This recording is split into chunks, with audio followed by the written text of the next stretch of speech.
Y es un espacio que ya está funcionando hace tiempo y que muy humilde, muy modestamente, quiere aportar pues eso que se está hablando de unidad de la izquierda, de la unidad social y política, en la que se está generando permanentemente ese rum. Pues es curioso que espacios como la red de activistas ya han conseguido la convivencia desde la diversidad, desde el pluralismo político, en la organización y en la intervención del conflicto social. Hay gente de las mareas, de los sindicatos, de los movimientos sociales, de todo lo que está emergiendo. Somos ya unas 280 personas y si alguno o alguna quiere todavía apuntarse, pues ya seríamos 281 o 282. Lo digo como Paco Imbral, hablando de mi libro. En fin, dicho esto, y fraternalmente, con mucho respeto, un abrazo para usted, alcalde. Es un placer siempre que un hombre ocupado como tú destine un poco de su tiempo a un debate de este tipo, que pretende trascender de lo urgente, es lo importante. Muchas gracias a la Asamblea Local de Izquierda Unida, Manolo, como coordinador, por haber facilitado, colaborado y convocado este espacio. Y estoy viendo también entre nosotras, estoy viendo algunos compañeros curiosa y sorprendentemente de San José de la Rinconada, como Paco Prior o Manolo Vejines de los Palacios,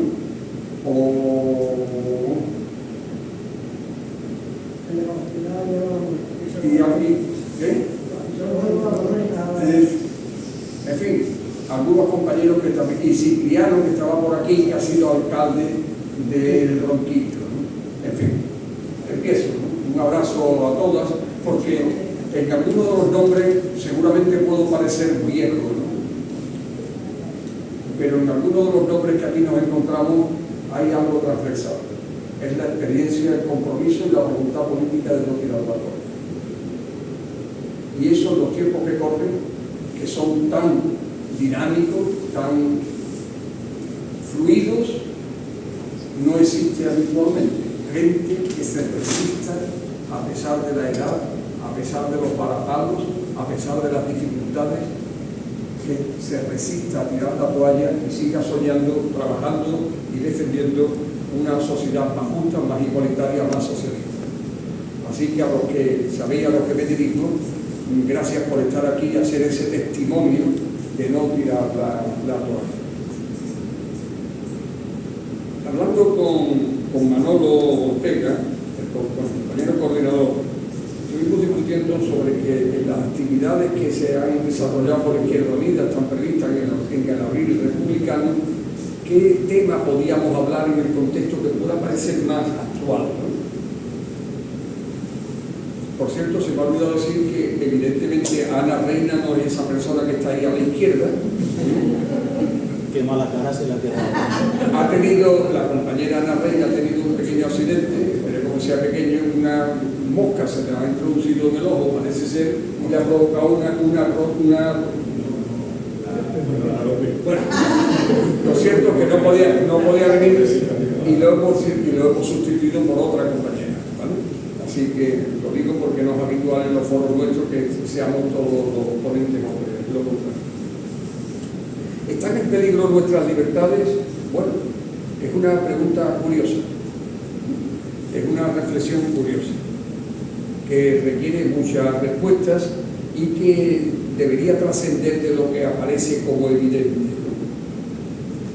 Y es que se está produciendo globalmente una involución en derechos, en libertades, en un marco muy acumulado de docenas de años últimos, en el que la izquierda, por supuesto la derecha, pero la izquierda estamos perdiendo la batalla cultural, la batalla ideológica, lo que hemos estado defendiendo y defendemos que el motor de la historia es el conflicto de clase, la lucha de clase, el conflicto capital-trabajo, lo que hemos defendido eso, siguiendo las teorías marxistas.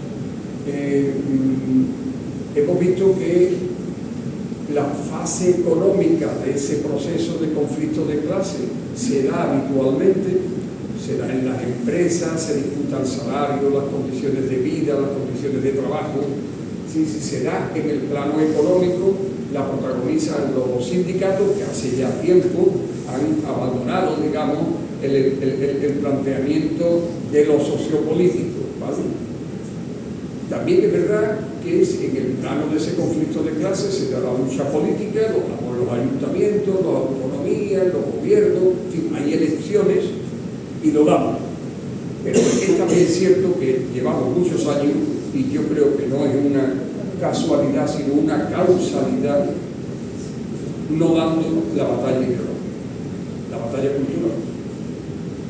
Y en ese contexto, plantearse hoy si están en riesgo nuestras libertades, pues nos conduce primero a una reflexión que yo socializo aquí, que comparto, ¿no? ¿Cómo es posible, ¿no?, que tras el cobarde y sangriento golpe militar contra la Segunda República,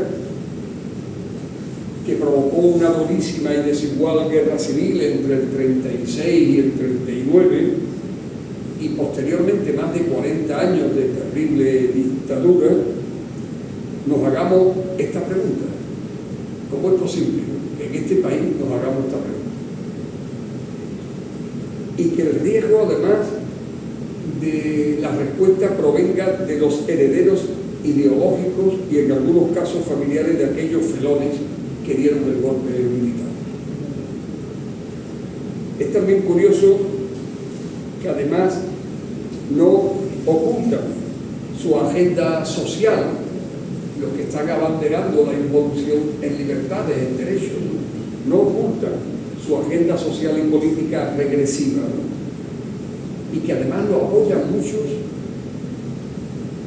que sufrirían directamente las consecuencias de dicha política, no solo por el liberticidio que significa el que llegara otra vez el fascismo, sino sencillamente porque el fascismo es consustancial con la explotación del ser humano.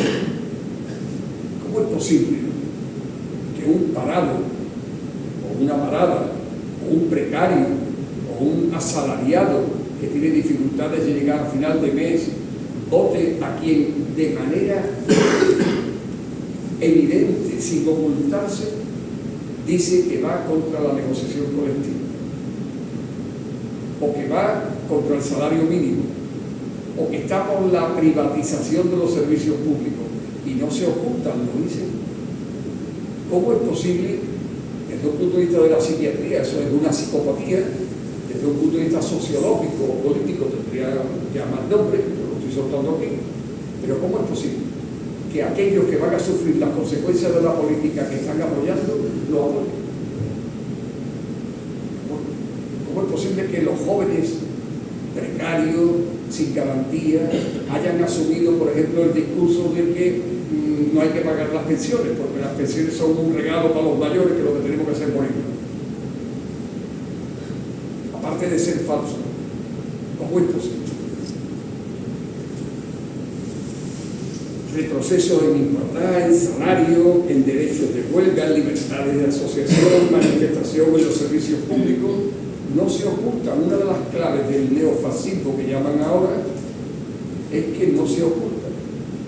Está diciendo su programa cara a cara públicamente. Y aún así, la gente que sufriría la política que ellos defienden lo apoya. Es decir, en mi opinión, todo indicaría que tras lo sucedido en el 36 y desde entonces fue tan grosero y doloroso que el pueblo español, la democracia española, pensábamos mucho, estaríamos vacunados contra el fascismo y sus consecuencias.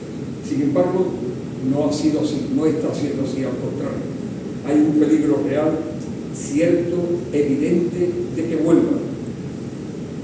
Y me sitúo en la escena planetaria, pero también en la escena geoestratégica regional, lo que es la península ibérica. Están volviendo. No es que haya un temor, es que están aquí. Están. ¿Y por qué? Una segunda reflexión. Yo voy a ser muy breve. ¿Y por qué?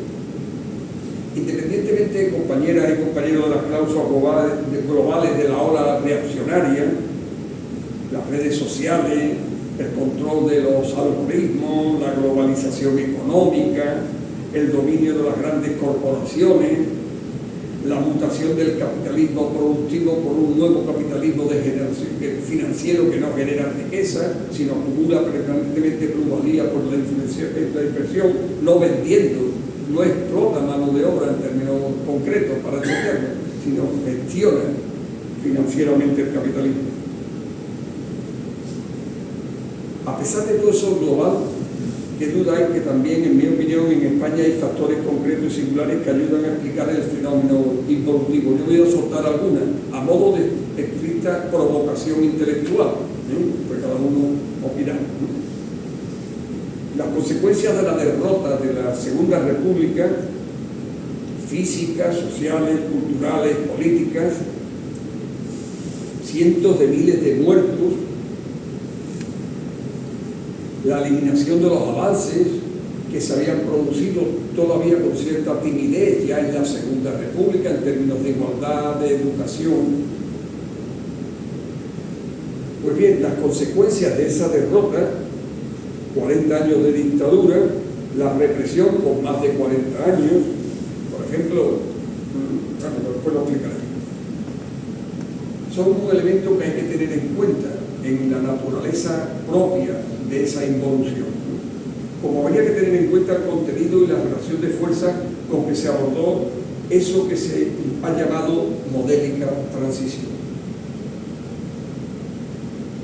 Y de manera autocrítica, yo fui de los que defendí la transición militantemente, activamente, fábrica a fábrica, empresa a empresa, pueblo a pueblo, órgano a órgano, defendiendo que el acuerdo, la transición, porque hay que verlo como si 40 años anterior, no vale ahora la crítica, ¿no? Pero objetivamente, desde el punto de vista valorativo, desde el punto de vista del análisis político, de la ponderación, es verdad que la transición fue hegemonizada por las capas dominantes que provenían del fascismo, del régimen. Que hubo que hacer lo que hizo, yo no lo cuestiono. Ya digo, yo lo defendí radicalmente, y cuando digo radicalmente me refiero a la raíz del sistema. Había que sacar a los presos de las cárceles, había que generar la libertad, había que favorecer la democracia con todas sus dificultades, y eso pues facilitó que los que tenían la mayoría, como después se demostró en las elecciones del 15 de junio del 77, en el 79, como los españoles votaban derecha, democrática o no, teniendo en cuenta que estaba hablando de la UCD de Adolfo Suárez, que era y había sido presidente del movimiento nacional en este país, ¿vale? Ministro del movimiento, ¿vale? Bueno, pues decía que cómo se hizo esa modélica transición, y eso está afectando, en mi opinión, en la respuesta a la pregunta de si están en peligro las libertades. Por ejemplo, un detalle, la ley electoral. Visto, Paco, no 40 años atrás, visto ahora, la ley electoral, la ley DON, es un instrumento objetivamente favorecedor y que imposibilita la democracia plena a favor del bipartidismo. Así de sencillo. La circunscripción provincial. Y en el Senado, que os cuento, que es el sistema mayoritario, es una trampa saducea para que nunca, con esa ley, a no ser que se produjera una explosión de millones y millones y millones de españoles, con esa ley, la izquierda transformadora pueda llegar al gobierno, al poder político, con capacidad de transformar. La imposición de la monarquía fue un elemento sustantivo también, que yo creo que ahora estamos pagando las consecuencias en desafección, en ausencia de atención, en el pasotismo que se está generando en la sociedad. ¿Cómo es posible que desde el punto de vista de la referencia como jefe de Estado se pueda hacer tan chorizo y tan sinvergüenza? Y sin embargo lo aceptamos, impuesto además por la dictadura. O por ejemplo, el golpe del 23 de febrero, que estoy dando retazo, de 1981, ¿no? Y las consecuencias. ¿Cómo es posible que en libertad haya un rapero que se podrá compartir más o menos las letras, los voceros de sus letras, pero que esté pagando 4 o 5 años de cárcel, y golpistas que decían que nos matarían. Yo estuve en listas negras. Nos hubieran matado si llegan a triunfar. Y cómo se ha corrido una pátina incluso justificatoria de aquellos golpistas que poco menos que son patriotas. La prevalencia en la educación del nacionalcatolicismo, no hemos sido capaces de imponer, la democracia no ha sido capaz de imponer una educación laica, igualitaria, pública, sino que al contrario, como está pasando con otros servicios públicos, con la sanidad y con otros, con la dependencia. Y eso ha generado también un elemento cultural importante. Estamos adoctrinando a nuestros hijos en el nacionalcatolicismo, en la involución católica, en la regresión histórica. Y lo digo autocríticamente, aquí no hay, entenderme bien, cuando digo provocador es en ese término.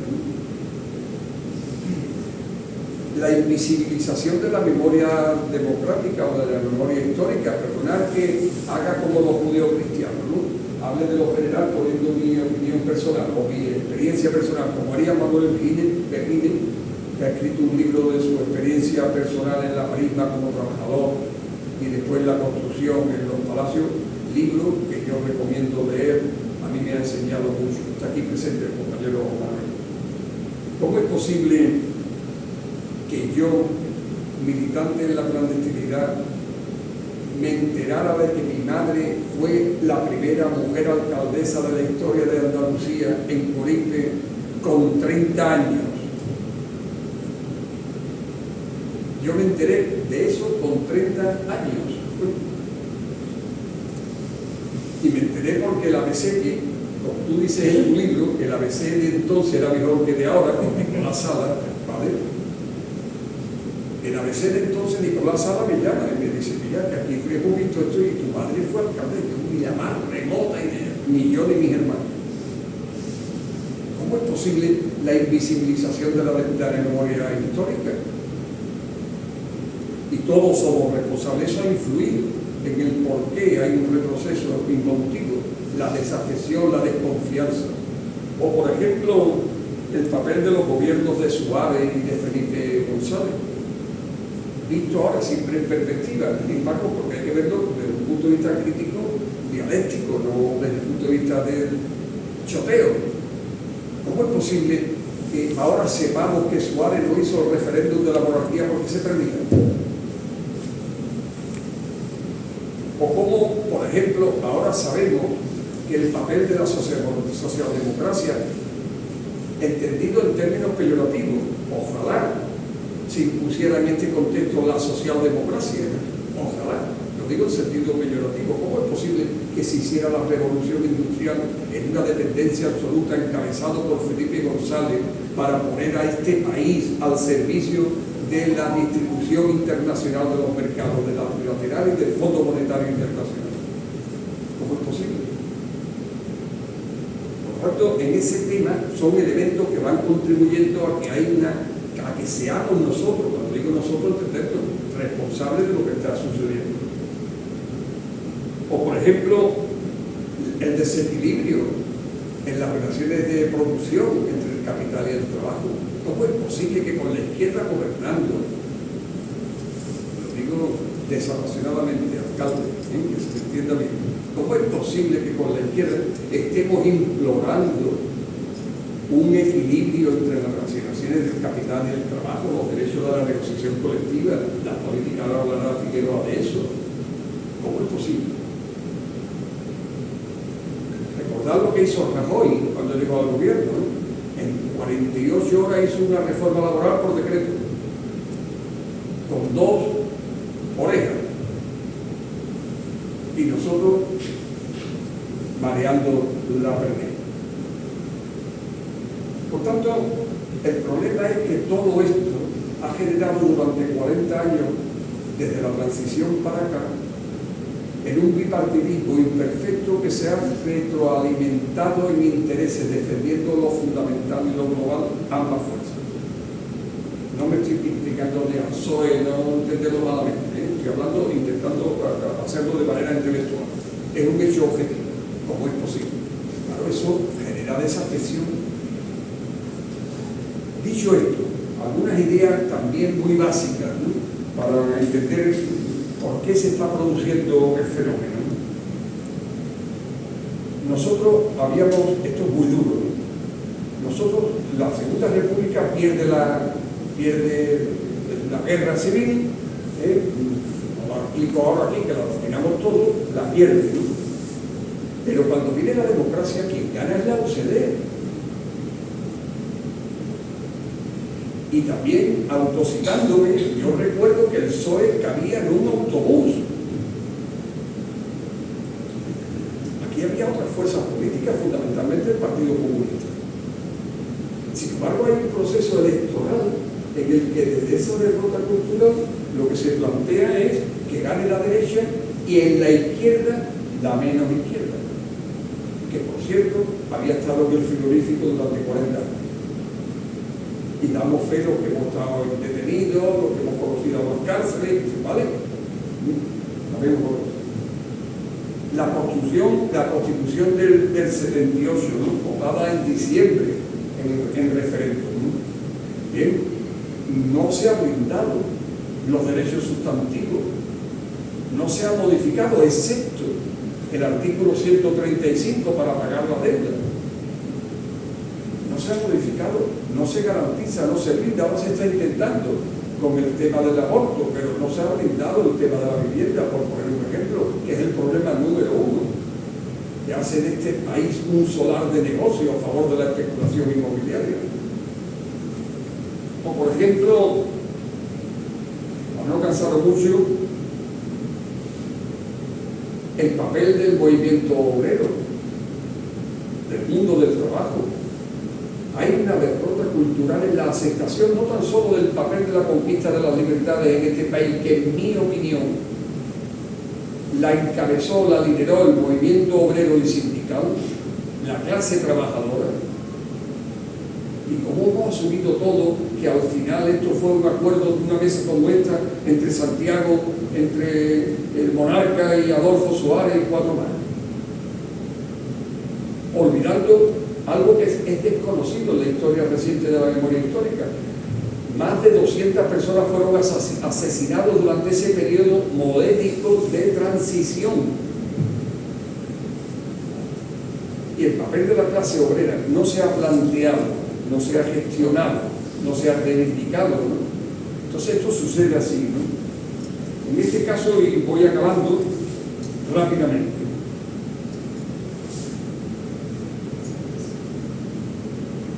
en ese papel del movimiento obrero, ¿cómo es posible que se haya permitido el silencio más absoluto o la rapidez en la captura de hechos tan traumáticos como el asesinato, por ejemplo, de los 5 abogados compañeros de comisiones obreras en Atocha, que por cierto estuve con ellos la noche antes que los mataran?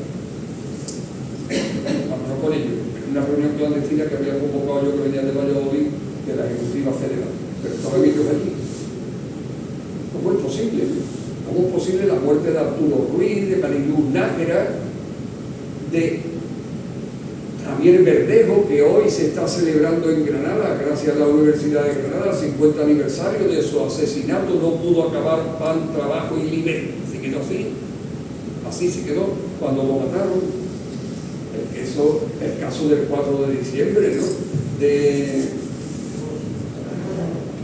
del compañero de comisión obrera de Málaga, Manuel Caparrós. El Caparrós, ¿vale? Y todo esto explica un poco, en mi opinión, explica el que se haya generado desafección, falta de atención, falta de confianza en la utilidad de la democracia para resolver los problemas sustantivos. Es verdad que hay contradicciones de naturaleza feminista, que hay que absorberlas, que hay que liderarlas, que hay que resolverlas. Hay contradicciones por razones de género, por razones de orientación sexual, en defensa del medio ambiente. Todo eso es cierto, pero se ha abandonado, en mi opinión, la contradicción sustantiva, que es el motor del desarrollo histórico, que es el conflicto de la lucha de clases, de capital-trabajo.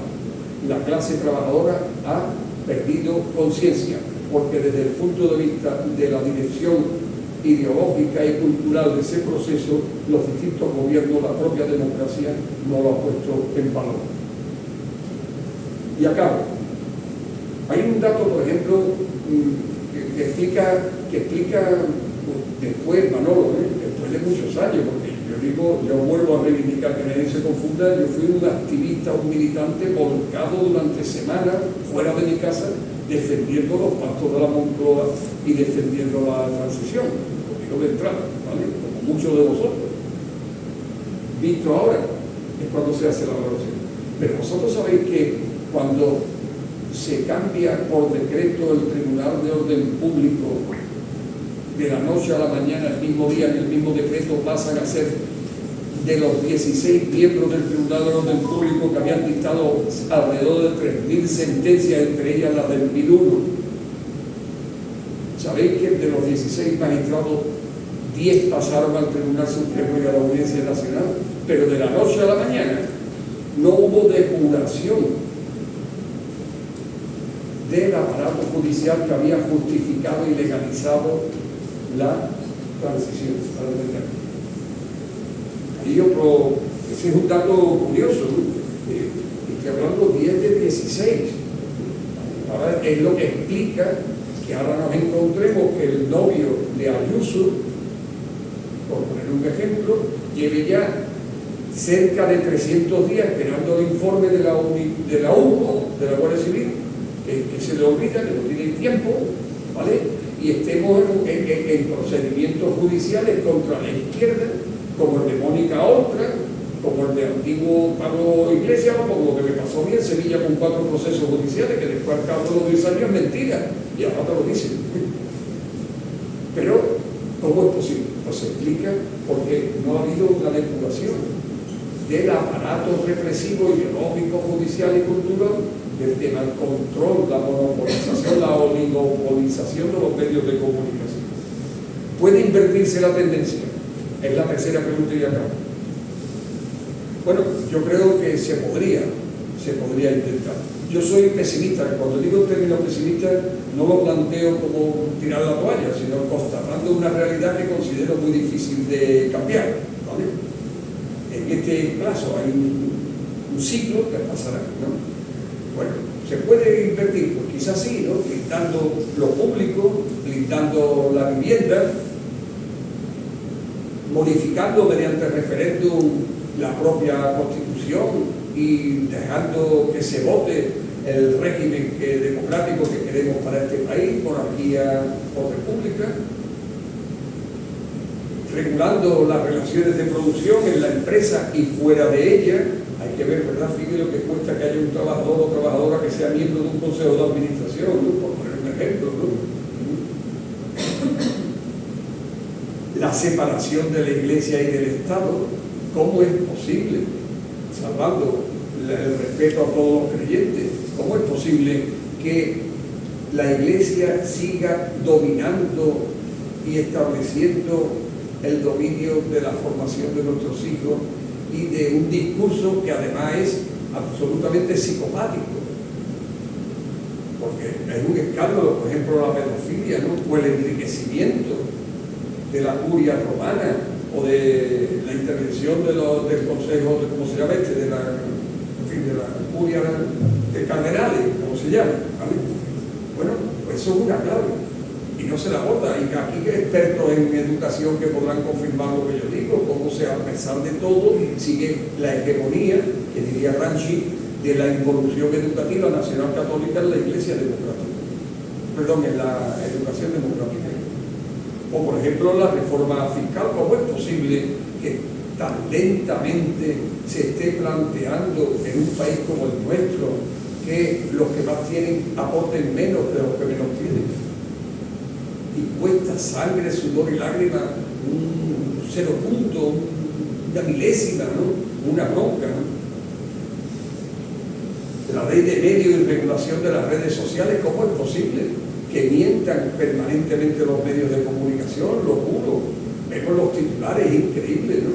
De periódicos tan democráticos como ABC, como La Razón, como El País, ¿no?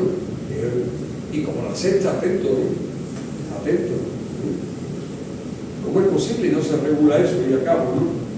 La obligatoriedad de la memoria histórica, ¿cómo es que todavía 104.000 personas, cadáveres, están todavía en las comunidades? Y que no haya sido la democracia quien haya liderado su rescate, sino las asociaciones memorialistas. ¿Cómo es posible? Y cada vez que hay un debate parece que tenemos que pedir perdón los que fuimos muertos o asesinados. Pedir perdón por haberlo hecho, ¿no? Hay casos sangrantes, ¿no? El cambio hacia la proporcionalidad de la ley electoral, como no es posible que se plantee como elemento central. Si llegamos al gobierno, ¿cómo es posible que no se plantee un cambio, como han hecho en Italia, como han hecho en Francia? Cambios de la ley electoral, donde Paco, tu voto vale igual que el mío. ¿Por qué el tuyo va a valer más que el mío? O viceversa. ¿Dónde va? Bueno, que sea el mismo derecho al voto, ¿no? La proporcionalidad, ¿no? Hay una anécdota electoral cuando salió Alberto Garzón, por ejemplo, de diputado, que pedía un bajón de mucho cuidado, sacó 1 millón de votos. No sé si lo recordáis, que no era con 2 diputados. Había fuerzas políticas con 200.000 votos que tenían 8 y 10 y 12 diputados. ¿No lo recordáis? Sí. En fin, en mi opinión, la respuesta es afirmativa. Hay un serio riesgo de involución democrática en derechos y en libertades, que esa realidad es consecuencia de la insuficiencia y de la pusilanimidad de la democracia para abordarlo, entendiendo la democracia todo. Y tercero, que es posible resolverlo, por lo menos regional, si se hace con firmeza desde el cumplimiento programático del compromiso de transformación de las cosas. Si la izquierda, y no quiero parecer radical barato, si la izquierda, y acabo con ello, viene a gestionar o si viene a transformar. Y mientras la izquierda saque pecho porque gestiona mejor que la derecha, cosa que es fácil, y se quede ahí, se producirá una brecha ideológica, cultural de las nuevas generaciones que verán que sus problemas, los problemas reales, la precariedad, el trabajo, el ocio, la vivienda, esos problemas no se abordan, en definitiva no se resuelven. En fin, esta es mi intervención un tanto provocadora, que en absoluto quiere parecer tirar la toalla, sino simplemente dejar desde el punto de vista del análisis político que la mejor manera de intentar transformar la realidad es conocerla. Y yo lo que he hecho es dando una pizca de opinión sobre que la realidad es tosuda y no lo hemos hecho bien. Y yo me meto el primero. Muchas gracias.